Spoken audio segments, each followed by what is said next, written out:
It was good we waited. Good afternoon. I want to welcome you here to Trinity on Main. We are the United Church in the heart of Newmarket, and know that you're welcome. If you need to know where the ladies' and men's room, it's right under the sanctuary, so you go down the stairs and along the hall. I'm just so glad that we're gathered together this afternoon. Paul wanted a way to support the mission and ministry of our church, so he wanted to offer this and have free will offering that will support the ministry here. So we've just left the plates out, and on your way out, if you wanted to contribute, we certainly thank you for that. And I would like to introduce Ariana Markle, and she is a blessing to our community. And she brought Paul into our community, who is also another blessing. So Ariana is going to introduce Paul at this time.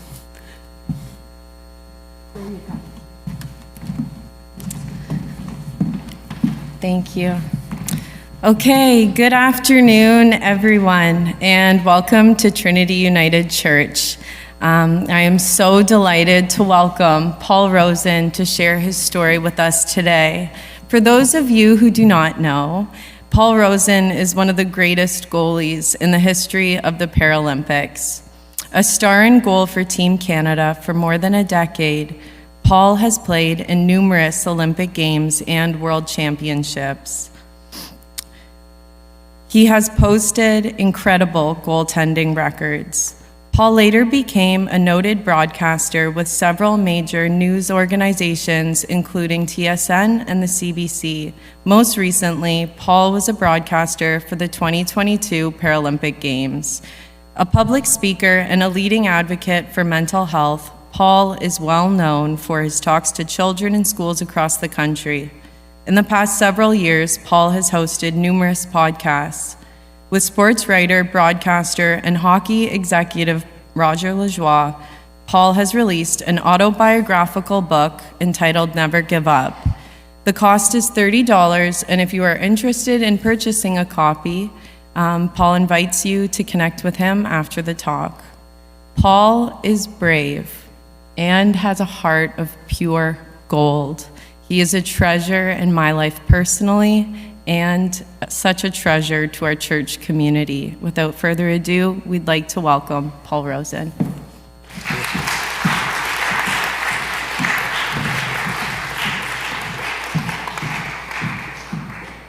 Thank you, Ariana. Can everybody hear me? Perfect. Very rarely do I shed a tear before I start talking.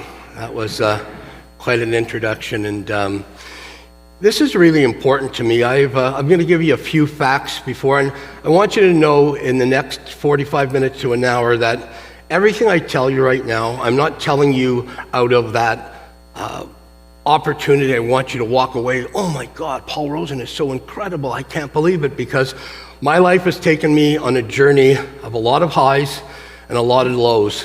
But in the last 2 years, especially with COVID and what the community has been, it's really opened my eyes to what life is about. And that's why when I had an opportunity to do the talk here, it meant so much to my heart, because 3 years ago when I came into the Newmarket community in Aurora, Newmarket, and where I am now in Sharon, Ariana and her mother, Mary, and Father Richard, they were kind enough to bring me into this community and show me pure love. And I've had a lot of love in my life, but pure love is much different than actual love, and because there's no expectations.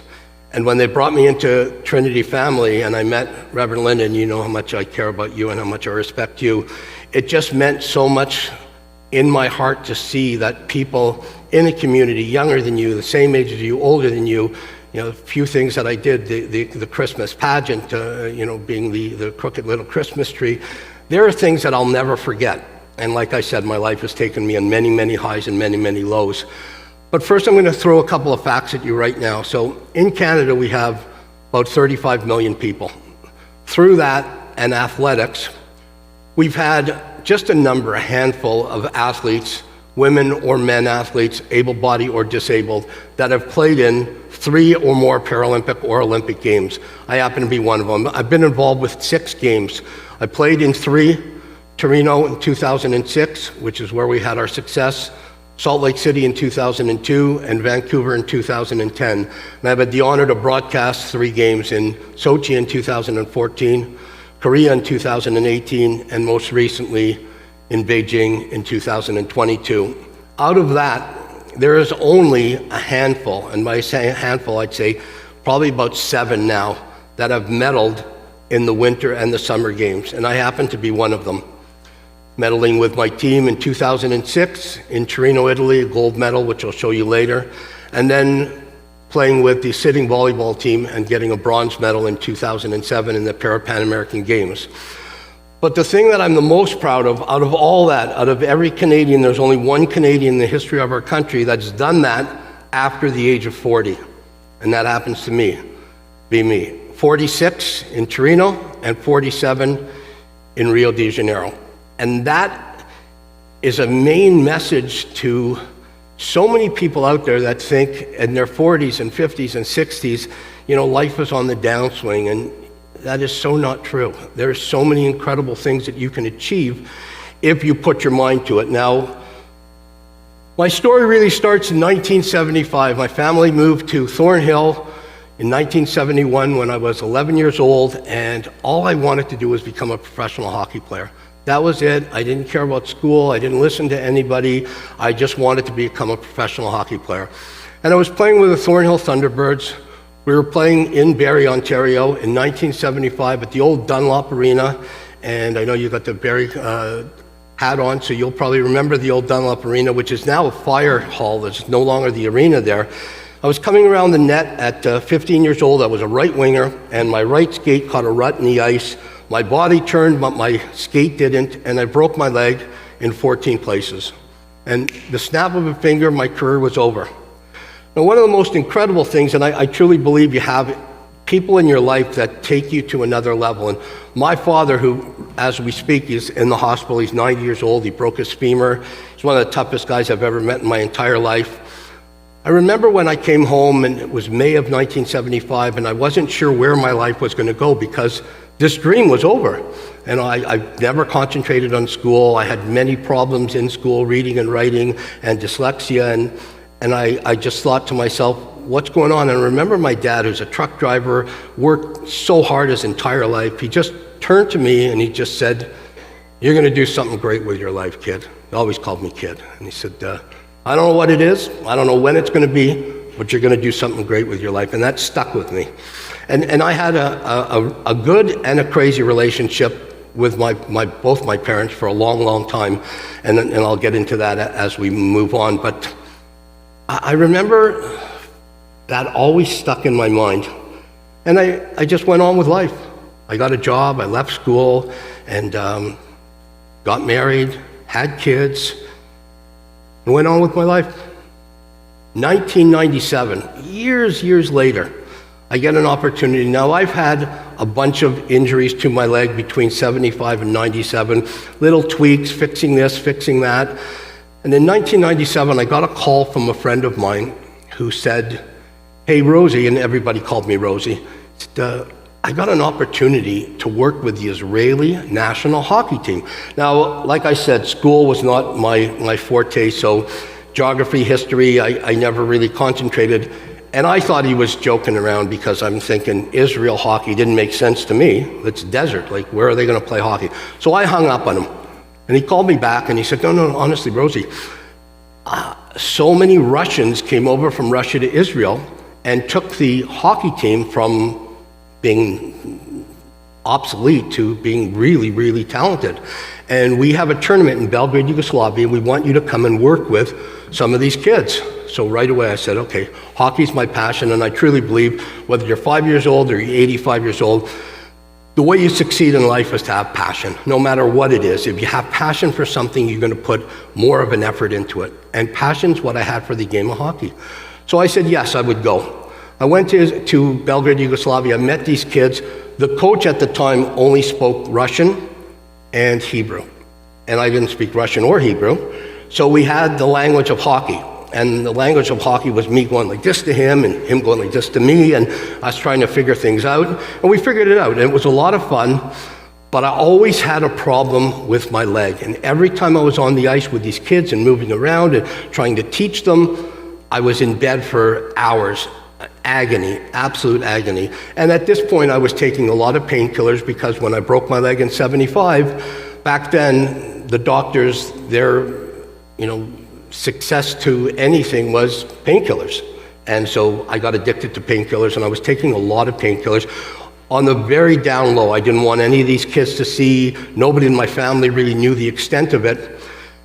So we finished this tournament, and now we're flying back. The Canadians that were on the team were flying back with me to Toronto from Belgrade, Yugoslavia. We stopped in Germany, in Frankfurt, Germany, and I was in the airport in Frankfurt, Germany. I remember it like it was yesterday, and I've told this story. I've done probably over 1,100 talks in the last 18 years. And every time I tell a story, there's a part of my brain that clicks in and remembers the good and bad to this story. And a couple of the guys wanted to eat at McDonald's because they didn't like the food in Belgrade, and I said, okay, we'll go to McDonald's. We went down to the basement of the airport in Frankfurt, Germany. As they finished their food, we're walking to the plane, and as I'm walking, my leg gives out on me, and I'm laying on the ground. I'm in agony. We didn't know what was wrong. We end up flying back to Toronto, and I go to the Toronto General Hospital. I get one of the top doctors, and I don't blame any doctor for anything that happened to me. I truly believe that things happen for a reason. That's why I'm standing in front of you today. So we get back to Toronto, and the doctor says to me, at 37 years old, this is in May of 1997. So I just turned 37 in April. I'll be 62 in a couple of weeks. And the doctor says, there's nothing left of your leg, Paul. We have to do a knee replacement. Now, any of you out there, I want to preface this, I always do, anyone that's going to have a knee replacement in the near future, my story is 1 in a million. So don't get upset. Don't call your doctor and say, that's it, I'm not having a knee replacement. 99% of them go perfect. Anyway, so they do the knee replacement in July of 1997. And I feel fantastic. August goes by, September goes by. And I remember it was October, mid-October, and my kids at this time are 15, 13, and 11. The 13-year-old and 11-year-old went out with their mother. I was there with my daughter, who was 15 at the time. She's actually on Tuesday having her 4th kid, so got a lot of grandchildren in my life right now, which is fantastic. The great thing about grandchildren, anyone that's going to have them, they're much better than children at times because you get to just leave them. You get them and then you leave them. You don't have to actually do a lot of work. It's fun. But anyways, they do the surgery, and everything's great. Now, I'm watching TV with my daughter, Stephanie. She's 15, like I said, and we're watching her favorite show at the time, Party of Five, it was called. It's a long time over. Linda, you remember it, obviously. And it was a good show. We're watching it, and I said, Steph, I'll be back in a second. And I went to the bathroom, and as I was standing by the bathroom, it was kind of like somebody shot a bullet from outside the house through the window and hit me, because I went down and I never did get back up again. They rushed me to the hospital, and the hardest thing was seeing my daughter there, nobody else, and I'm being rushed to the hospital in agony. Nobody knows what it is because the surgery was successful. Unfortunately, when you have a high pain tolerance, sometimes it's one of the worst things possible, because I had a festering infection in my leg that I didn't know. The pain I had, I just thought, well, I just had my 30-something surgery, and I had a knee replacement. I got big pieces of steel in my leg. Of course you're going to feel some type of pain. So I didn't say anything to anybody. I just went on. The problem was the infection was so bad that they had to take the knee replacement out, put a cement spacer in. 3 months like that, they took the spacer out, put a new replacement in, it got infected again, and from July, pretty well, now October of 97 until May of 99, I had no life. I pretty well spent 90% of my time at the Toronto General Hospital. My family lived in Thornhill, so Sunday was the big outing. Everybody would come to see me on Sunday. Other than that, I'd be by myself in the hospital continuously, making friends with everybody, and living on pretty well morphine and every other potential painkiller that you could have. And at this point, you get to a point in life, and I think some of you might understand this, where as a patient, when you're in pain continuously, it's so much harder than on your family than on you, because you've learned to live this life. And you don't understand if this life is ever going to get better, but your family still has to move on and continue and go through day-to-day things. And that was one of the hardest things for me, to see what I was putting my family through. And it was no fault of mine, it just was what was. It happened. I had to deal with it. So in May of 1999, I was beyond, I had no clue what to do. My leg at this point now is fused straight. I had the rods in that came out all the way down, the Frankenstein rods, the external fixators. I had 38 surgeries already, and I had no clue where to go or what to do. And on May the 30th, one of my buddies from the Israeli team called me, and he said, hey, I was talking to my mother, and she works at this private hospital in Tel Aviv. Why don't you come up here and let's see what we can do? So I figured I got nothing to lose. So I go there, and I call this the 3 craziest days of my life. I land in Israel on June the 8th, 1999. My buddy picks me up at the airport. We go straight to the hospital. And as we get to the hospital, the doctors are doing all kinds of tests. And again, these 2 doctors don't speak English. So everything's going through my buddy. They're talking in Hebrew, they're talking in Russian, they're talking about this. He's telling me this. I'm going, is it getting lost in translation? What's going on? Like, my life is in the balance here.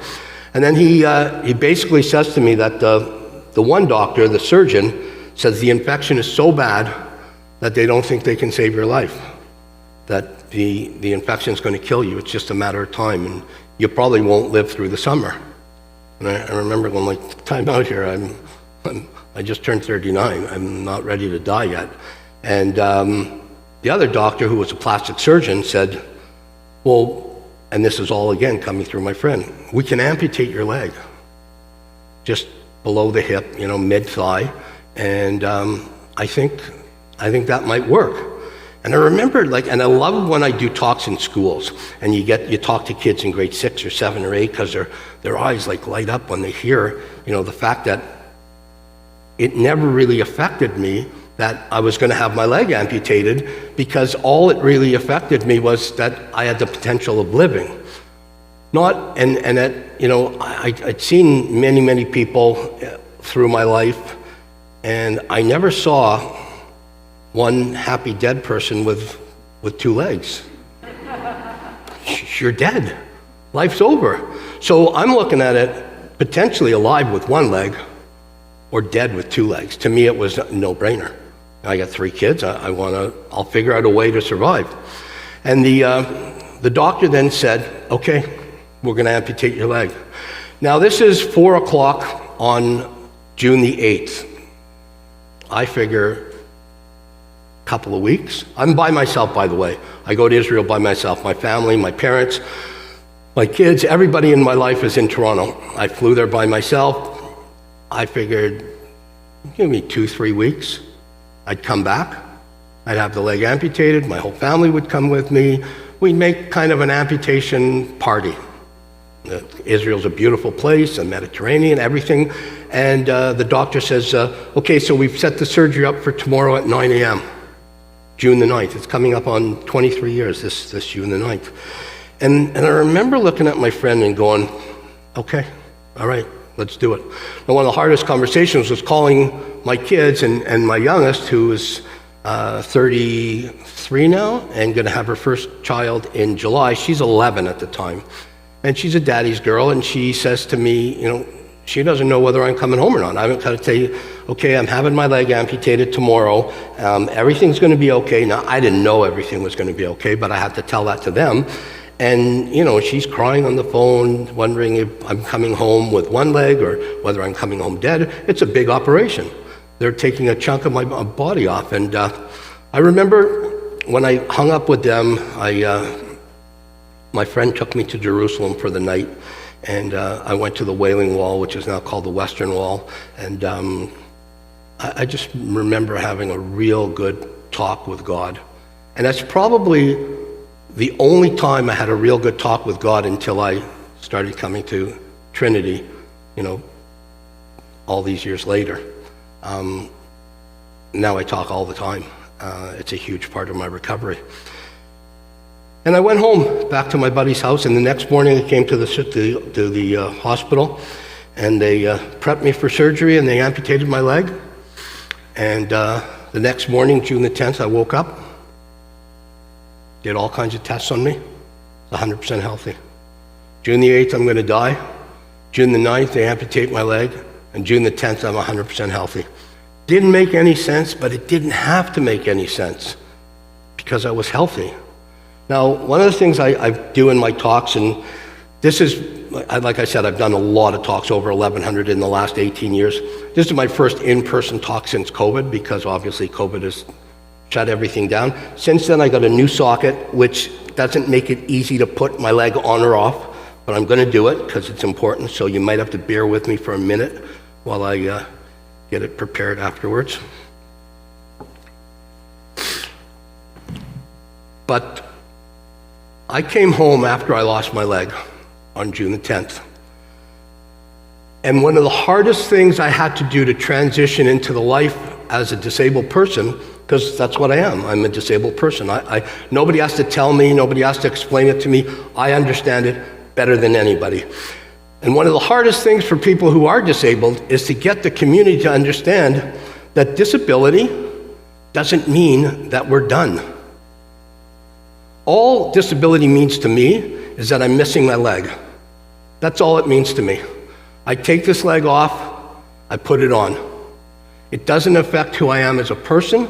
It doesn't affect my addiction that I've had. It doesn't affect my recovery. It doesn't affect me as a good person or a bad person. All it does is allow me to walk. And I tell this all the time. If something happened right now and we had to clear the church immediately and I couldn't put this leg on, I'd find a way to get out. You know, I might crawl, I might get on somebody's back, but I'd figure a way to get out, because with all the issues I've had in my life, disability has never been an issue.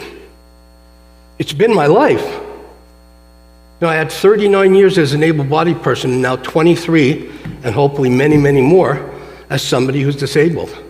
But it has never affected my day-to-day life because I'm missing my leg. And I've had many issues where I've fallen over, or I've had issues with my leg. But once you get that mindset, and it's more important for the able-bodied community than the disabled community to see ability, to see me standing here and to see Paul Rosen, Rosie, as a person, to see my heart, to see my soul, to see my mind, to see my flaws, but not to see my leg, because that's not who I am. That's a position I'm in right now. It's never going to change. My leg's not growing back. But what I need society to understand is I need you to understand that somebody in a wheelchair, somebody missing a leg, somebody with cerebral palsy, somebody who is suffering with a disability as the community sees them, has to understand that inside that person is a person with feelings, with a heart, with soul, who loves. And all we want to do is be treated equal. That's it. Straightforward. So now I come home and I get to see my family. And I want everybody to, normally I'd give a picture away for this when somebody gets it right, but I was very fortunate for the first time ever. You talk about equality. CBC, I've worked for CBC for 11 years now, and every time I did an Olympic Games or Paralympic Games with them, they always had the CBC logo and they always had the Olympic logo on. And so the Olympians were great, they do the broadcasting, but the Paralympic broadcasters, well, we want our Paralympic logo on it. You say we're equal, why are you giving me something to give out that's got the Olympic logo on it? So this year in Beijing, they finally did it. And I asked one of the people there, I said, hey, you got any extra of these water bottles? So they gave me a bunch of them. So now when I do my talks and I give this away, when somebody will get it right, you will get one of the very few water bottles out there that actually have equality and have the Paralympic logo on it, not the Olympic logo, for Paralympians. So I want you to listen very closely. So I get home, my son is at camp. My son is now 13 years old. He's the greatest kid in the world. I love him to death. He's at camp with his buddies in Halliburton, and his mother and his two sisters and myself and my mother, we go up to see him. There's no artificial leg, and I didn't get a leg for 6 months. This is only 3 months after I lost my leg. Lost my leg in June, this is August. We get up to Halliburton. He's in the water with his buddies. We get there. I've got a bathing suit on, a t-shirt, and my crutches. And my son's in the water, and he goes, "Hey, Dad, how you doing?" I go, "Hey, son, hey, what's going on?" He goes, "Hey, you want to come in the water and swim?" And I figure, all right, well, it's a lake, so there's no sharks. There's nothing going to hurt me. So I'm going to go in. I'm going to have some fun, right? Now, my family wasn't too thrilled because, I just got my stitches out. I only have one leg, and it's not the greatest situation. Everybody's all worried. And I'm thinking, okay, well, this is an opportunity for me to show that I'm the same guy, maybe a little crazier. So I go in the water, we start swimming, we're having fun, and then one of my sons says, "Hey, Mr. Rosen, do you want to water ski?" So I think about it for a second. Now I'm 39 years old, I've lost my leg 3 months ago. I've never water skied in my entire life. So I go, I'll give it a shot, why not? So I get the water ski on the one leg. Normally I could do this without an issue, but I've been sick the last couple of weeks and my leg is really on fire. So I'm gonna get through this because that's what I do. So anyways, I stand, I get the water ski on, I stand up, I start water skiing and the wind blows my stump open and I fall in the water. Okay, I get back up, I try it a second time. Wow, I fall again. Third time I fall and I swallow a ton of water. And I'm not the greatest swimmer in the world. I'm not going to drown, but I'm not going on the Olympics as a swimmer. So I start treading water and I go, okay. All right. I swim over to the boat. I'm leaning over the boat. I'm exhausted. My son, who is 13 years old, he says, Dad, he's got blonde hair. He's a good-looking kid. And he says, Dad, you don't have to do this. I love you. And I go, oh man, now I have to do it. Now I have to do it more than ever. So he looks at me and I go, how am I going to do this? So now a light bulb goes off. I see something in the boat that allows me to water ski. I'm going to ask you to put your hand up, and if I call on you nice and loud, whoever gets it right is going to get the Paralympic water bottle. So just think, I get up. The Markle Lawless family are disqualified from this because so as I get up, the wind blows my stump open. I fall in the water. Now I saw something in the boat that allowed me to water ski. Does anybody know for the water bottle? Put your hand up. Don't yell it out because even kids in school, they put their hand up. They don't yell out. Does anybody know what I did? Yes, young man. No, not a life jacket. In the very back. Say that again? I couldn't hear her. A hanger? No, that is incorrect. Yes, in the back. No. Okay, I just want to let you guys know that most grade 6 and 7 students get it right away. Just throwing that out there. Okay, Reverend Linda. An oar is incorrect also. Yes.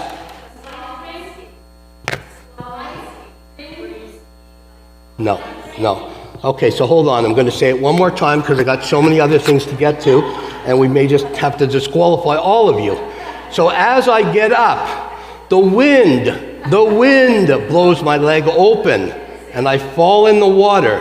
I'm going to give it one more shot. Does anybody know what I did? Yes.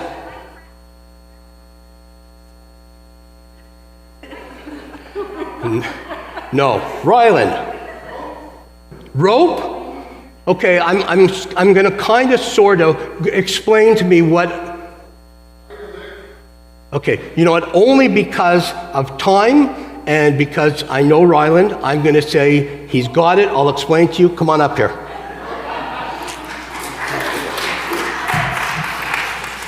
As I put my leg back on, this is oil that I have to put the leg back in. Give me 1 second. How are you, Ryland? Good. So Ryland said that I used rope, and he's not 100% correct, but he's way closer than all of you. So what I did, as I tried to put this leg back on, is I saw a roll of duct tape in the boat, and I duct taped my stump to my leg. So basically he had the premise right with tying my leg up. I duct taped the stump to my leg, and I water skied. And I will guarantee you, I've competed for Canada in 3 Paralympic Games, many World Championships, a Pan American Games. You will never see me compete for Canada as a water skier. Ever. I water skied for 30 seconds and it was like 30 years. But what I did that day by taping my stump was I found a way, like you talked about this morning. I found a way to succeed. And it wasn't the way that I thought originally, but it was the way that got me to understand that my son now and all of his friends could see that no matter what happened in life, no matter how many times Paul was going to be knocked down, he was going to find a way to get up. There you go, buddy. Thanks, Rosen. Okay, so now life has to go on. And I'm back home. I've showed my son I could do anything. What am I going to do? I'm going to be 40 years old. I have one leg. I don't know where life is going to take me. And I find a place called Variety Village. For some reason, this is bothering my ear. Is it on? Sure. I don't want to knock it off. No, you're good. I have a hearing aid there, so that might be getting in the way. Good? No? Perfect. Again, Reverend Linda comes to the rescue. So now I have to figure out, what am I doing with my life? And I find out about this place, Variety, just by show of hands. Does anybody know Variety Village? Variety Village is something that every person should go to. It is one of the most incredible places. It's a place where anybody who has a disability feels the ability of life. So I go there, and I guess some of the kids found out I was coming. And this is really important because now I'm 39 years old, and I walk into Variety Village, and this 12-year-old boy, Shane Smith's his name, he's in a wheelchair. He's missing 3 of his 4 limbs, and the limb he has isn't even really 100%. At 2 years old, he got meningitis, and it ate away most of his body, and he was supposed to die many, many times. And he finds out that another guy from Thornhill is coming to Variety Village, and he's disabled, just like Shane. And Shane and myself are Jewish, and there's not a lot of Jewish people that are disabled that want to find sport in their life. It's just the way it is, and I'm trying so hard to change that mindset. And he finds this out, and he comes wheeling up to me, and he's all excited, and he goes, hey, how you doing? I'm Shane. I go, hey, Shane, I'm Paul. You can call me Rosie. And he goes, yeah, you're from Thornhill, right? And I go, yeah. He goes, you want me to show you like some of these games? And I go, yeah. So he shows me wheelchair basketball. I didn't like wheelchair basketball at all. And he shows me wheelchair rugby, and and then he says to me, well, there's this game called sled hockey. And right away, hockey goes in my hockey. Well, tell me more about this sled hockey, Shane. So he tells me about this sled hockey, and he actually plays on the Markham Islanders. And the Markham Islanders play out of Clatworthy Arena. It's about 5 minutes from where I live. And this is on a Wednesday, and he goes, we play Saturday morning at 9 o'clock at Clatworthy. You should come. So I go, all right, I'm going to come. And we have a little fun, we talk, and I leave. Saturday morning, I wake up at 8 o'clock, and my daughter, my oldest daughter, Stephanie, says to me, hey, Dad, you going to that hockey thing? And I go, yeah, I'm going to the hockey thing. So I get in there. I don't know anything about sled hockey, nothing whatsoever. I still am learning about disability. I walk in, I have no equipment, I don't know anything. And one of the guys says to me, hey, you're Shane's buddy, right? And I go, yeah, I'm Shane's buddy. And he says, we're playing the Ottawa team today. Again, he's talking another language to me. I don't know what he's talking about. Okay, you're playing the Ottawa team. Great, fantastic. Hey, we don't have a goalie today. You want to play goalie? I'm thinking, tell me more about this game. Like, what do you mean goalie? Like, I'm a right winger, okay? So the way they start to explain it, then my brain of wanting to be the best clicks in. Well, I was a catcher in baseball, and I was really good as a teenager. catching in baseball and goaltending and sled hockey seem very, very similar. And, I was a big kid, even without my leg, I was still 6 feet, 220. And I go, I don't know how good I'd be as a forward. These little guys are going to fly around me. It's going to upset me, and I don't want to do anything stupid. The kids are already disabled. Like, you can imagine if I hit one of them or whatever, that wouldn't be good. So I said, all right, I'll give it a shot. Why not? So what they don't tell me is the team I'm playing for, the Markham Islanders, now I used to say the analogy when I did talks that we were like the Toronto Maple Leafs. I can't do that anymore because Toronto's actually pretty good this year. So we were really bad, like really bad. And the Ottawa team had 8 guys from the Canadian national team getting ready for the Paralympic Games in Salt Lake City in a year and a half. So I still don't know what I'm in for. The game ends. They outshoot us, for anybody that knows anything about hockey, they outshoot us 53-3. That's not good. And we only lose 1-0. I know, not bad. So I come in the room and I'm getting my clothes back on and I walk out. I still don't even understand what I've done. And one of the guys on the Ottawa team is in a wheelchair. His name's Todd Nicholson. He's one of the greatest players in the history of the game. Captain of the Canadian national team, played in 5 games, sits on the IPC board. Just an incredible young man. And he wheels up to me and he goes, hey, what's your name? And I go, Paul. Why, what's yours? He goes, Todd. He goes, I've never seen you around, man. How old are you? And I take that personally. What do you mean, how old am I?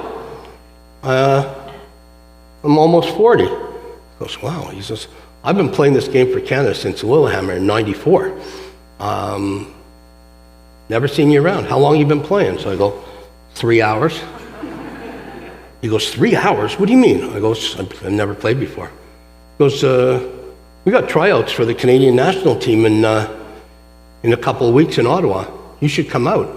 And I go, well, what do you mean? Tell me more about this. He goes, well, the Olympics? There's the Paralympics, which is, we get 10,000 people, it's this and that and whatever. I go, okay, let me think about it. We exchange numbers. I go home and I walk in the door and my daughter, she's eating breakfast and she says, hey, Dad, how was sled hockey? I go, not bad. She goes, you going to play again? I said, I think I'm going to the Olympics. She says, what? I said, yeah, I think I'm going to the Olympics. She goes, she just started playing. I go, I know, it's crazy. But they said I'm pretty good. She goes, you're almost 40 years old. And I go, yeah, I looked at my driver's license this morning. I know I'm 40. How old are these guys? I said, well, you're older than half the team. Didn't make sense. But then I had this thing in my head where Shane's voice kept coming back to me. And he said something to me at one of the first practices ever. Months later, when I was getting ready, and I was getting really frustrated. And he just said to me, and I want you to imagine this. I'm almost 40. I've just made the Canadian team. He's 12 years old. And he says to me, you still have your heart? I go, yeah. He goes, you still have your brain? I said, questionable, but I do think I do. He goes, so what's the problem? People look at me every single day, Rosie, like I am a freak. I don't care. I don't care. Because this is who I am. I'm alive, and this is who I am. So I want you to understand that you have an opportunity to do something, to break barriers and play in the games at an age that nobody will ever understand. It may never be done again. So you have a responsibility to me and to every kid out there who's disabled or going to be disabled to never give up. And that became my slogan on everything I signed and on my book, never give up. And that's all because of Shane. We're still great friends to this day. He's 33 years old. He made the Canadian wheelchair rugby team. He just competed in his first Paralympic Games ever in Japan in 2021. He's an inspiration every day because he shows me that, again, disability is a mindset. He finds ability every single day when he looks in the mirror. And that's kind of hard because people look at him and they don't see ability. They see disability. It is what it is. So I make the team, and we go to Salt Lake City. And now, you will remember that Salt Lake City was only months after 9/11. We had a practice, actually, the day after 9/11, and it was canceled because the assistant coach on the U.S. team, Ace Bailey Jr., was killed in one of the planes going into the Twin Towers. So we didn't know until 2 months before that President Bush said the games are going to happen. And I've been a lot of places in the world. I've been a lot of safe places. I've been a lot of dangerous places. Salt Lake City was probably the safest I felt in my entire life. Nobody was going to come into Salt Lake City and do anything. And I remember this like it was yesterday. There's moments in your life that you just feel, oh my God, like I know God exists, because there's no way I'd be here without God. There's just no way. And in the Paralympic or Olympic Games, as you come out to opening ceremonies, it's incredible. So in the East Center in Salt Lake City, there's 50,000 people. I want you to imagine this. It's only 2.5 years, basically, since I made the team. 3 years, roughly, since I had my leg amputated on June 9th, 99. This is March the 11th, 2002. Curtain is shut, and all the teams come out, and the announcer goes, "Ladies and gentlemen, now entering the stadium, Team Canada." Curtains open, and we walk out. We start waving to people. There's 55,000 people in the crowd. And my roommate at the time, Sean Matheson, he turns to me and he goes, "Rosie, you look white, like as a ghost. Are you all right?" And I said, "No, I'm not." On June the 8th, 99, I was supposed to die. And now it's March the 11th, 2002, and 55,000 people are waving to me. Like, this does not make any sense. But it made sense because it was supposed to be what was supposed to happen in my life. The script was written. Now, the problem with going to the Olympic or Paralympic Games, and I've had a lot of success and I've had a lot of failure, and it took me a long time to realize you have to learn how to fail to appreciate how to succeed. In sport, in life, it doesn't matter. Success coming like that without failure, you never learn. And if you learn from all your failures when you succeed, it makes it so much better. The problem is they don't tell you that at the very beginning. We go to Salt Lake City ranked #1 in the world, and that's what I came home with. Beautiful Roots hat, still really good quality. Like 2002, real good quality. But you want to come home with a gold medal, even a silver medal. At the time, you don't think of bronze, but 20 years later, you wouldn't mind a bronze.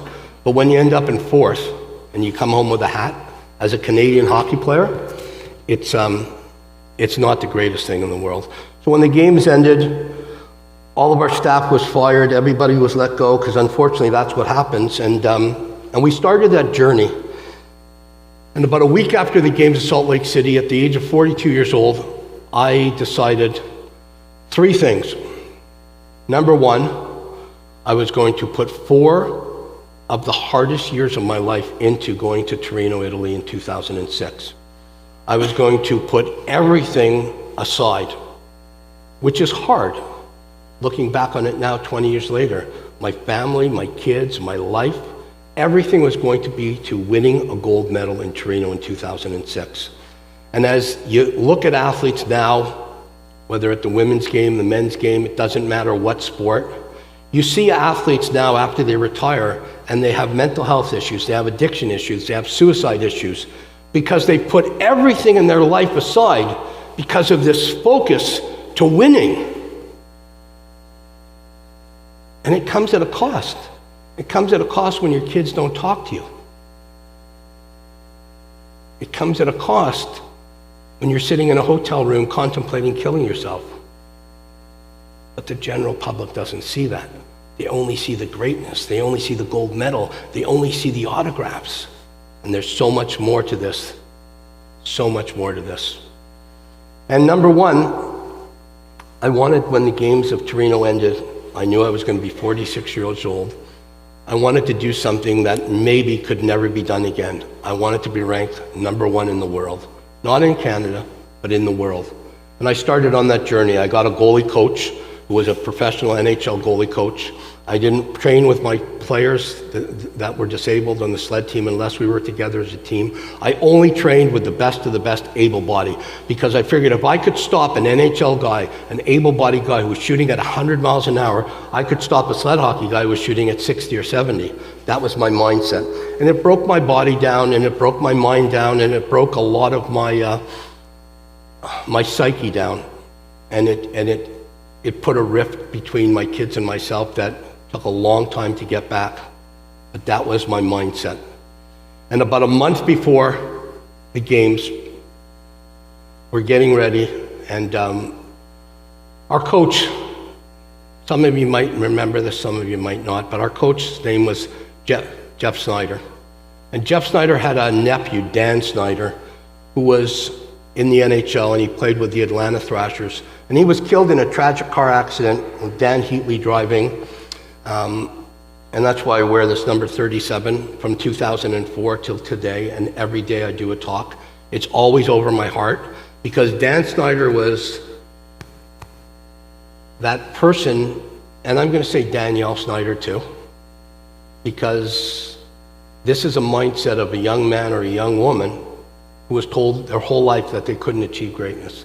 Dan Snyder was told his whole life he was too small, he couldn't make it.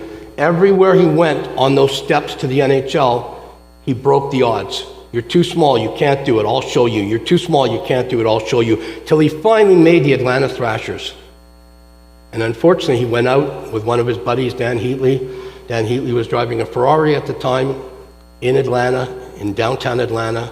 He was driving 130 miles an hour, hit a wall, and killed his best friend. But Dan Snyder's memory will go on forever as the kid, and I'll say it again, Danielle Snyder or Dan Snyder, the person who refuses to be told that they cannot achieve greatness. And he did. It didn't last long, but he did, and he's remembered to this day. And his uncle, Jeff, who was just an incredible, best coach I ever had, he decided before these games, because we were ranked number 4 in the world going into Torino. We had no chance. The Norwegians were the best team by a mile. They were going to destroy us. So he decided to do this one thing, and I do this with sports teams all the time, because I truly believe when you get a group of athletes, and again, men or women, boys or girls, I don't care, you get them to believe in themselves, they will do anything. So he takes out 22 of these. We had 15 players on the team, 7 staff members.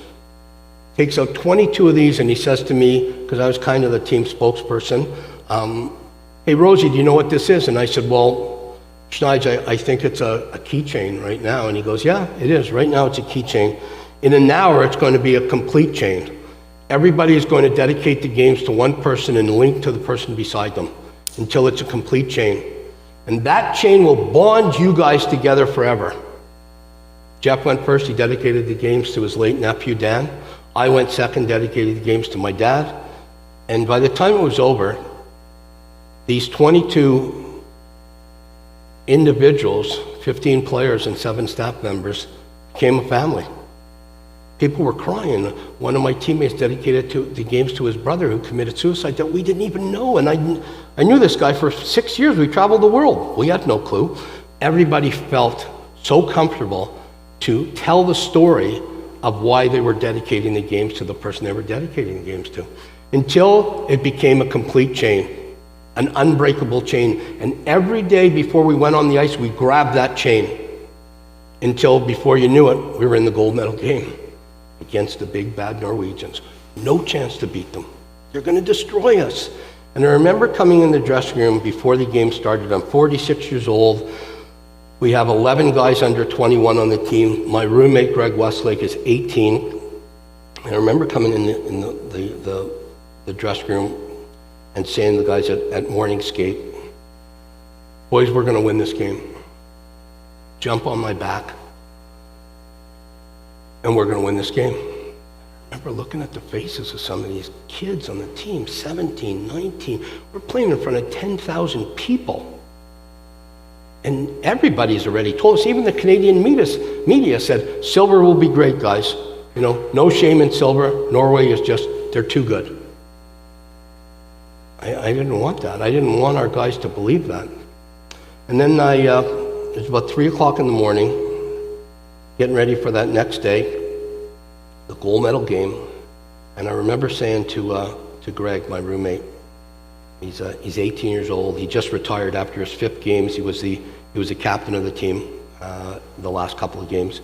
And I remember saying to him, hey, Greg, we're going to win tonight. 3 o'clock in the morning, right? I'm 46, he's 18. My kid's older than him, my son's older than him. I said, we're going to win tonight. You're going to get the gold medal game, gold winning game, and I'm going to get a shutout. Now, we've never had a shutout in the history of Canadian hockey before in a gold medal game. So it's kind of a silly thing to say, but I said it. And we played. And when the game ended, the scoreboard read, shots on goal, Norway, 29, Canada, 11. 29 at that time at the world level is a lot of shots, because in sled hockey, if any of you watched at the Paralympic level, a lot of shots get blocked. So 29 was a lot of shots. But the great thing was, the scoreboard read, Canada 3, Norway nothing. The first ever shutout in the history of Canadian hockey. And I got that shutout at 46 years old. And I remember when I came into the dressing room, Jeff Snyder, our coach, says, Rosie, game puck. Now later that day, the Hall of Fame called and they took my mask, and my mask is still hanging in the Hall of Fame. But certain things, I remember Phil Pritchard saying to me, hey Rosie, do you have that puck? We want to put the puck in the Hall of Fame too. And I said, no, I don't have it. He goes, we heard you had it. I said, no. And he heard me speak months later, and I'm showing the puck. He goes, what are you doing? I go, you're not getting the puck then. You got my mask. God bless you. I love you guys. It's a huge honor, but the puck is staying with me. And I could be offered $1 million tomorrow, and believe me, I could use the money. I wouldn't get rid of this. Because there's certain things that happen in your life that mean the world to you, and this puck means the world to me. One of the most incredible things, I got 2 more things to talk about with these games till I move on, is when you win a gold medal in the Olympics or Paralympic Games, you actually get a gold medal. It's pretty cool. Now, Italy was the last time, and leave it to the Italians, the last time that the gold medal was solid gold. The medals, if you just saw in Beijing, they're massive, but there's next to no gold in them at all. And they were the only country ever, before and in the future, to put any color. It's usually a gold medal. They put blues and turquoise and pinks, and it's the Italians, man. It's just so cool. Now, you'll see the ribbon on this and go, Rosie, did your dog eat this? And I go, no. Had many dogs in my life, but no. But what happened was a year later, in February of 2007, my medal was stolen. I was at an autograph session. Don Cherry, who I did a lot of things with, he got on Coach's Corner that night on February 7th, 2007. He told the rat who stole Rosie's medal to put it in a mailbox and the police wouldn't be involved. A week to the day, the police called me and they got my medal back. I refused to get a new ribbon because, thank you. I refused to get a new ribbon because the story means too much. That somebody, and people would ask me all the time, you know, are you upset with the person who stole it? And I said, no, because they, for whatever reason, realized what they did. And I truly believe it was at an event where there was tons of medals on a table, and probably just, you know, a kid or somebody said, hey, grab a medal. And then when they realized that they took the medal, it was beyond what had happened. It was on the news, it was everywhere. But I got the medal back, and that's the main message with that. One of the most important things with my life and my career was I wanted equality to come to Paralympic athletes. Thankfully now, and I don't know if you guys have heard this, about a week after, there was a $1.2 million donation to Paralympic and Olympic athletes, and any athlete, Paralympic, Olympic, woman, man, age didn't make a difference, that won a medal, and it didn't matter gold, silver, bronze, was going to receive $20,000 for their effort. which is what we've been trying for so many years. The U.S. give 20,000 for a gold, 10,000 for the Russians give. We want equality, and that's what it's starting to bring. But the one thing I wanted so badly with Hockey Canada was I wanted them to understand that the only way that you're going to get that little boy or little girl in Corner Brook, Newfoundland, or Surrey, BC, or Newmarket, Ontario, that happens to be disabled and wants to play for their country, is to show them equality. That's all they want. So when we won the gold medal in 2006 in Torino, one of the things that Hockey Canada gives is a ring. And when you win a gold in the Olympics or in the Paralympics, or in the World Championships, you get a ring. Bob Nicholson, who was the head of Hockey Canada, told me that we were going to receive the same ring, but you don't believe it until you see it. So I want you to imagine this. We're at the Harbour Castle Westin in Toronto. It's in July of 2006. That particular time, the men did not play very well in Torino, Italy. They ended up in 7th. But the women won in Torino. The World Juniors won. That was the year that there was an NHL strike. And the sled hockey team won. So they line all three of our teams up on this stage, and they call the women's team out first, and they give them their rings. And I don't know if you know these names, but Haley Wickenheiser, pretty good human being, incredible athlete, a doctor now, done everything that you can do in sport. She gets her ring and she holds it up, and there's 52 diamonds in that ring and the number 22 on it. And then at the other end, it's the World Junior team. And the World Junior team, they were captained by a pretty good hockey player. You might know his name. He's from Nova Scotia, Sidney Crosby. You know that name? He's not bad. So he gets his ring, and he holds it up, and there's 52 diamonds in it. And it's got number 87 on it. And then in the middle is these 15 disabled guys from all over Canada, and right in the middle of the middle is this one-legged guy who's 46 years old from Thornhill, and he holds his ring up, the ring I'm showing you right now, with 52 diamonds in it, and the number 57 on it. So you have Wickenheiser, 22, Crosby, 87, Rosen, 57, but exactly the same. So right then and there, I know, okay, we started on that it's a long process, but we started. And then we start getting ready for the next 4 years in Vancouver. And I'm going to skip the results in Vancouver because it didn't end the way we wanted to end. As an athlete, very rarely do you get a chance to have a games in your own country. So when those games happen and the hype is so incredible and the pressure is so incredible, and unfortunately the success is not, it hurts. And that we'll get into very soon on where my life has led me from Vancouver to where I stand in today.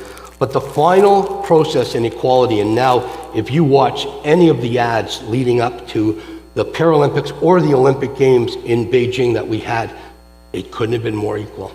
We talked about this, Mary, many, many times during the games. You see some of the greatest Olympians and Paralympians in the same ad for Toyota, for McDonald's, for whatever.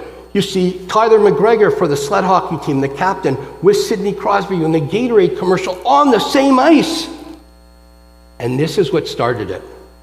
Getting ready for the Vancouver Games, I get a call from the guy who's taking care of my career, and he said, Rosie, you're not going to believe this, man. You've got to go to Walmart. You have to go to Walmart. You're going to be blown away. So I go to Walmart, and they have this massive gum section. Wrigley's decided to do 6 athletes, 5 Olympians and 1 Paralympian. I still don't know whether they chose me or not. I just know that they chose 2 hockey players. And as I turn the corner, there's this massive display. And Marty Brodeur is one of the greatest Canadian hockey players of all time, goaltender. He's on XL gum. And I find out 2 million packages of XL gum from Newfoundland to British Columbia. And this huge, huge display. And right beside him is Extra Gum with me on the cover of XL gum. So now the equality wasn't 100% there because I found out later Marty got $20,000 from Wrigley's and I got 2,000 free packs of gum. Didn't equal out the same, kind of needed the money more than the gum. Marty didn't really need the money, but it was a start. But the start was that I showed that little boy and little girl that went in the store, and this is what finally corporate started to understand. The 10-year-old or 12-year-old boy or girl in a wheelchair that goes into a store, forget about Paul Rosen. They want a Chantal Petitclerc, one of our greatest wheelchair racers. They wanted a Jeff Adams. They wanted a Todd Nicholson. They didn't want, no disrespect to Sidney Crosby or Haley Wickenheiser. But when a 10-year-old girl in a wheelchair sees Chantal Petitclerc, she sees, oh my God, I can do what she's doing. She's in a chair and I'm in a chair. And if they see Haley Wickenheiser, they just see great hockey player. So we finally got that. And from 2010 to now, it's one of the things I'm the most proud of, because finally we've in Canada realized that we have to treat our athletes like athletes. And that's why you'll never hear me say disabled athlete, ever. You'll hear me say athlete with a disability, because no disabled athlete wants to say that they know they're disabled. We take much longer getting ready after a game than an able-bodied hockey player showers up and walks out. I got to check to make sure my leg's okay. Guy in a wheelchair's got to check his catheter, this and that. It's a fact. But we are elite athletes who happen to be disabled, not disabled athletes. That was a critical thing. So when Vancouver ended, we lost. And you see it now with some of the best athletes in the world. Jennifer Holman comes to mind. Curler, able-bodied curler, one of the best in the world, had a terrible games. And I have actually the Sun article on my fridge that shows her in devastation. And the general public were, what do you mean? She's got gold medals, she's been around the world. But when she lost and the mental health part of her life clicked in, that it didn't matter what everybody said to her, you're amazing, you're this, you're that. She just clicked in that my entire life went into this process of winning, and I didn't win. And that's what happened to me in Vancouver. I was approached by Paramount Pictures to do a story on my life. This would be back-to-back gold medals and 50 years old. What a story! But unfortunately, we didn't get to write the story, because in sport, you still have to play. And we ended up losing. And I say to many people, it was September, 3 months after I retired, all my sponsors went away, Colifex, Wrigley's, Gatorade. I never blame them, because I'm not playing anymore. One thing you have to go into this is realistically, you got to understand that corporate wants an athlete who's going to make the money. And when you're retired, you're not going to make the money. It's just a fact. But how I relate it to is now September, I wake up after 10 years of traveling around the world, disregarding my family and my kids, missing funerals, missing family events, missing my youngest daughter, Nikki, 11 years of birthdays. And now I'm in this huge room and the lights go out. And nobody's there, because I've alienated my family. The hockey community has forgot about me because I'm not playing anymore. My sponsors have forgotten about me because I'm not making them money anymore. But you know who is there? My addiction. My addiction never goes away. My alcohol and my pills, they're always there for me. That's the mindset of an addict. That's the mindset of somebody in a spiral in life. And when you walk out and everybody loves you, it's one thing. But when you shut that door and all the demons come out, that's something I've been battling with for many, many years now. I'm going to tell you one thing that gave me a lot of understanding to many things you can do in life to change other people's mind and get you to realize why you should do things in life. In 2013, I got a phone call, and it came up on my screen as federal government. Now, I'm 3 years retired. I'm not in a great place financially. I'm still in a serious addiction. I'm living downtown on my own. I don't have the greatest rapport with my family. And I answer the phone, and the gentleman answers, and he goes, "Is Paul Rosen there, please?" And I go, "Yeah, this is Paul." He goes, "Hi, Paul, it's Joe Smith from the federal government." I go, "Hey, Joe, how are you?" He goes, "I just wanted to let you know, Paul, that this year is the Queen Elizabeth Jubilee Award year.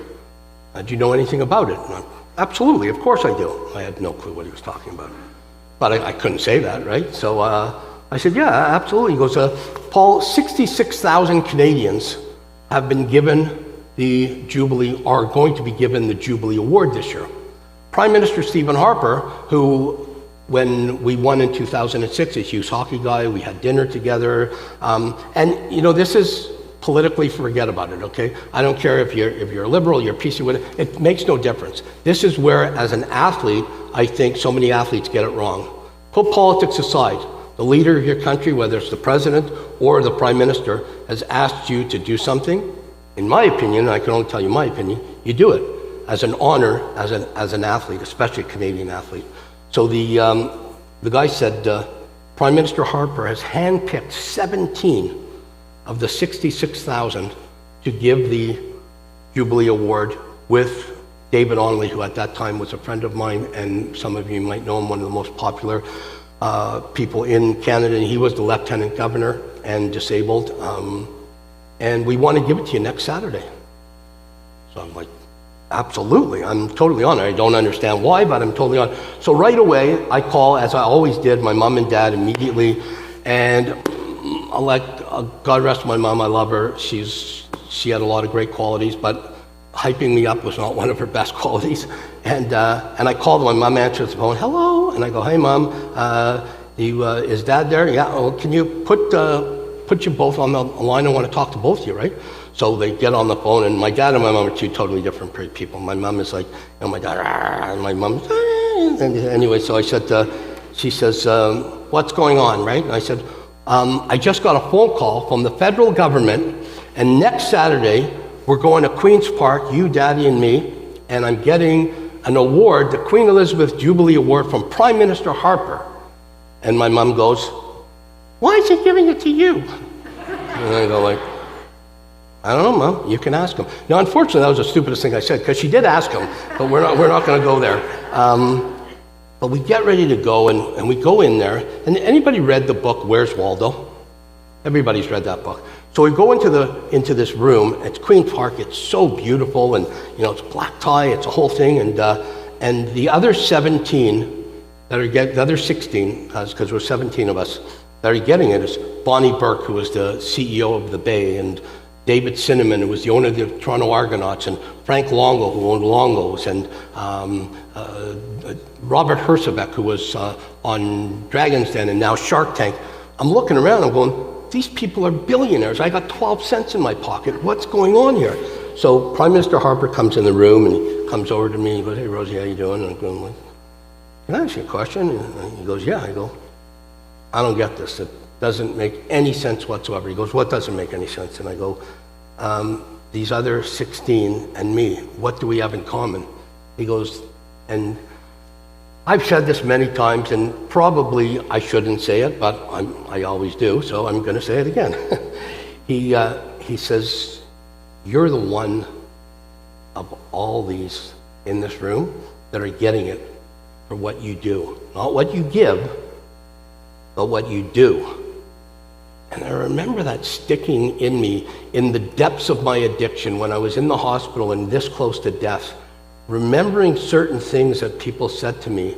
It's not about how much you make. It's not about what you give financially. If you can, believe me, if I had millions, I would be the first one to be helping. But it's about what you can do, the service you can provide with what you have to provide.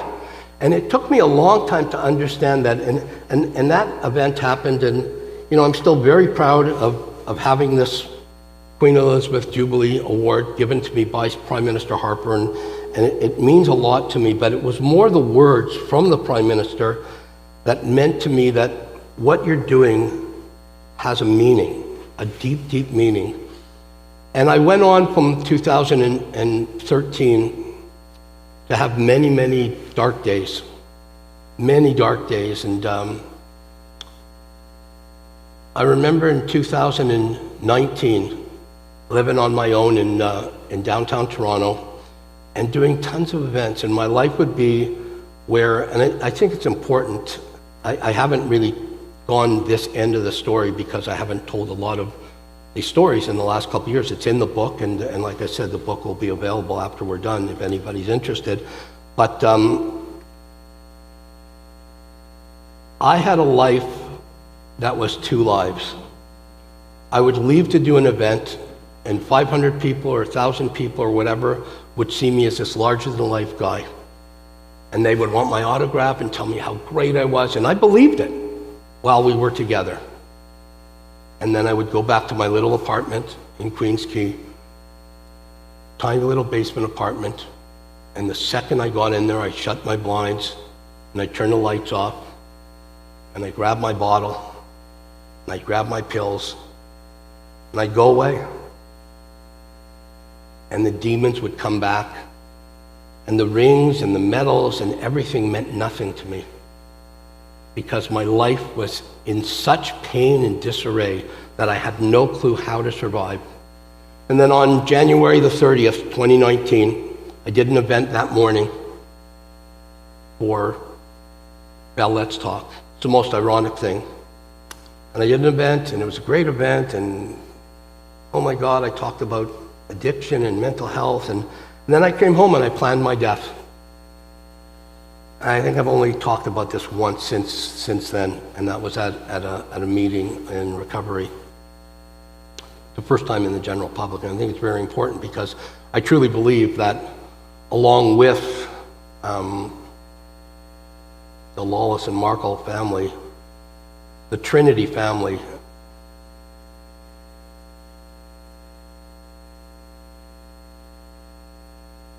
saved my life. Sorry.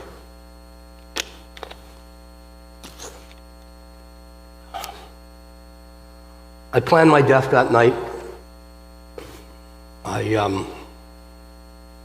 ended up, I have no clue how, well, I do know how. God stepped in. And I ended up spending 17 days in Toronto General Hospital.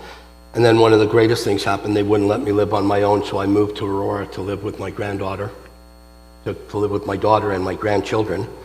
And I was there for quite a bit. And that's when I met incredible people who taught me about life. And taught me you can have demons in your life, but you can overcome them. And you can learn. And you can strive. And you can survive. And asking for help was probably the hardest thing I've ever asked for in my entire life, but was the thing that really got me to where I am today. When COVID started, I was well into recovery. I was starting to really understand. I had incredible people in my life who loved me, for me, not for Hockey Rosie, because they didn't even know Hockey Rosie. They just knew Paul. And that, to this day, has meant the world to me. And then Roger Lajoie approached me about writing a book. And I said to him, the only way I would write this book is to be 100% honest and put things in this book that would get people out there to see that the Paul Rosen you see is not the real Paul Rosen. The real Paul Rosen is the vulnerable Paul Rosen who, when he shuts the door, has many demons from his past, but is trying every day to learn from those demons, to learn how to survive. And we put the book out, and the book came out in December, and a lot of people were reading the book. It went quite well immediately, and people were telling me stories from the book, stories that I forgot about, that happened to me when I was a young man, when I was in high school. And it hit me hard. And I was 2 weeks away from my 3-year opportunity to be clean and sober. And I had a relapse, and I ended up at South Lake Hospital for 2 days. One of the most incredible things that happened to me when I got out of the hospital is I realized that through the people in addiction, in recovery that I loved, that loved me, through getting a sponsor, through this church where our meetings have been and has meant the world to me, it showed me that you can have many, many issues in your life. You can have many struggles in your life. But as long as you reach out, as long as you ask for help, as long as you get people in your life that see you, the good, the bad, the flaws, everybody has issues in this world. When we reach out and try to get help and receive that help, that's the biggest thing.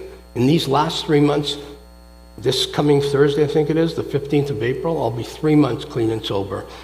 This 3 months has been way harder than the 3 years and way harder than the 35 years because I finally started to understand that just opening my mouth and saying things when I don't believe it, when I don't ask for help and receive the help, as opposed to asking for help and just listening, but not really understanding. That's one of the most incredible things. That is the gift of life. That is what's happened to me in the last 3 months that have made me understand that I know how. Finally. And I'm not going to think about tomorrow for the first time ever. I'm going to think about today, and that's how I'm going to get till tomorrow, because I never did that. I always thought about, oh my God, what's going to happen in 2 weeks? In 2 weeks I have this event, and well, you don't know what's going to happen in 2 weeks. I'm finally starting to understand that. And through the people in my life have showed me how incredibly loved I am. And it's one thing to think it, and it's another thing to know it. When you know it and you feel it, and you look at people who really care about you,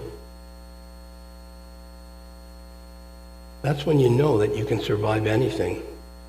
Now, I've had a crazy life. Like I said, I'm going to be 62 years old in a few weeks, and I've been at the top of the mountain many times. I've been at the bottom of the mountain many times.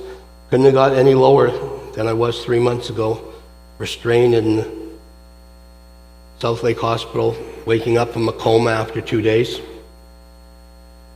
But I think the critical thing to anybody in this world, whether you're battling mental health, addiction, suicide, or just a day-to-day life, as long as you keep moving, as long as you keep climbing to get to the top of the mountain again, you've got it. I may be down at the bottom of the mountain 10 more times before I leave this earth, but I know as soon as I get to that bottom, that second I hit the bottom, I'm going to start climbing back to the top. I'm going to leave you with one last note, and this has been an absolute true honor being here today. I love the community. I love this church. I love so many of you in here and people in here that I don't know. And that's what I've learned from incredible people in my life.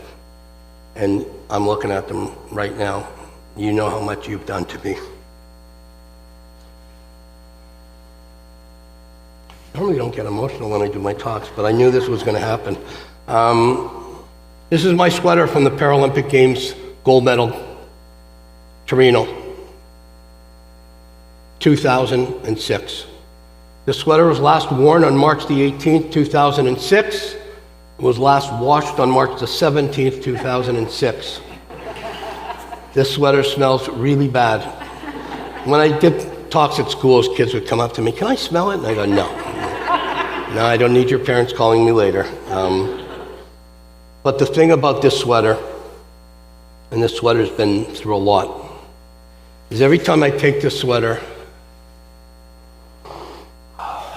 it still smells really bad.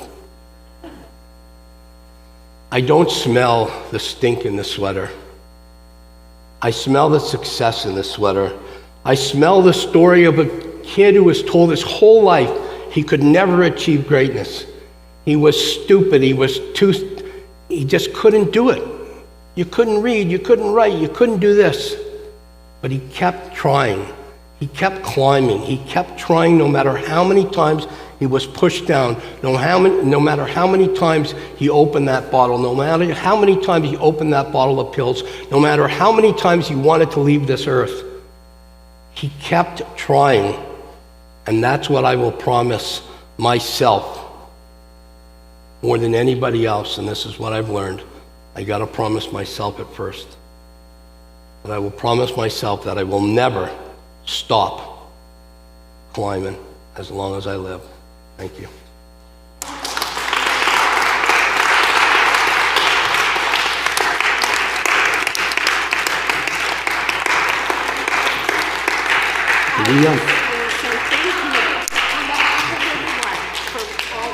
Do we a couple of minutes of questions, or I don't know where time frame we are.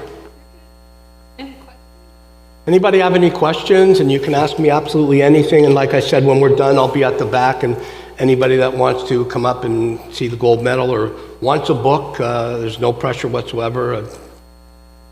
Any questions? Anybody? Can ask me anything. Yep, thank you. There you go. Thank you, Paul.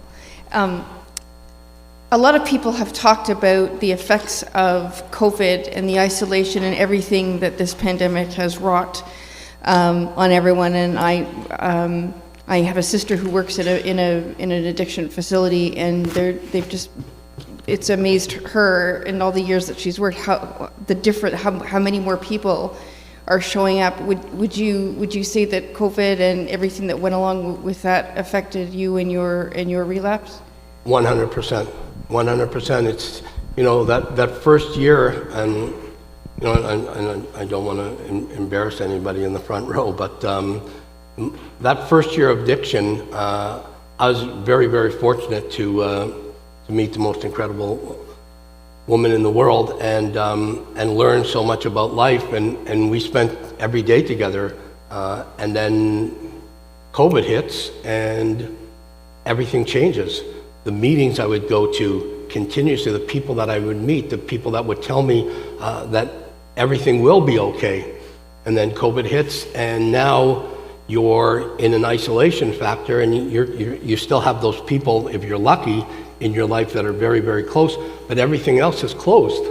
And the fact that it turned into a Zoom world, if you're in a situation where Zoom is not a part of your world, then addiction and mental health, and I truly believe that leads to suicidal thoughts.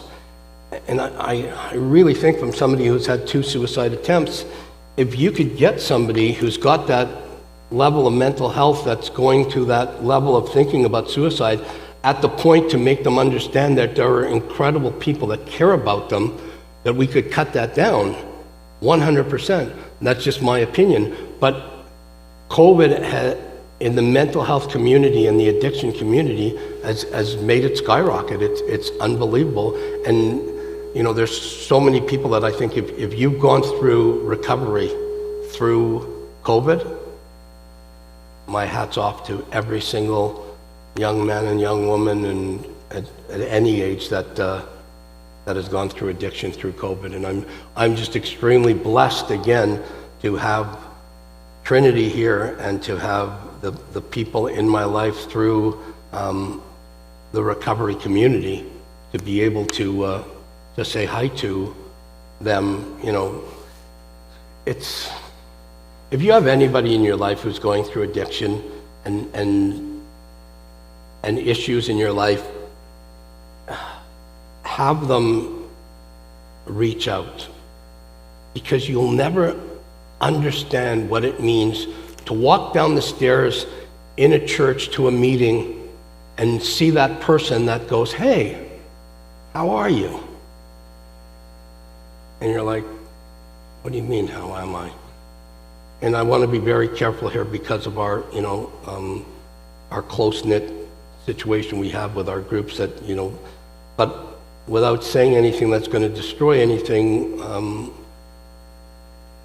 as somebody who's gone through so many issues in their life, when you see somebody who cares about you, who looks at you in the eyes and says, you're okay, we're here,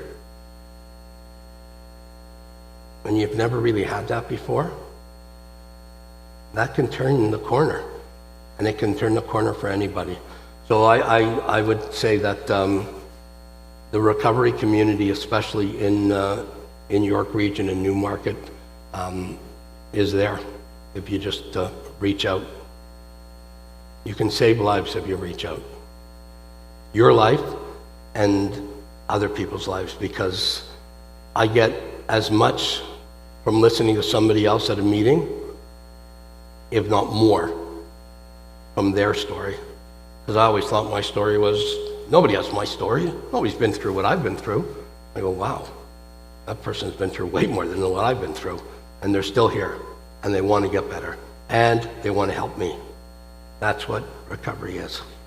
And, I guess if there's no more questions, I will leave you with one last thing about Trinity Church, and for a guy who was born Jewish and lost his leg and had many issues in his life, to be able to be brought into this church, to be able to brought into the Trinity community, and to be able to feel the love that I've felt in the last 3 years. It's remarkable. Thank you.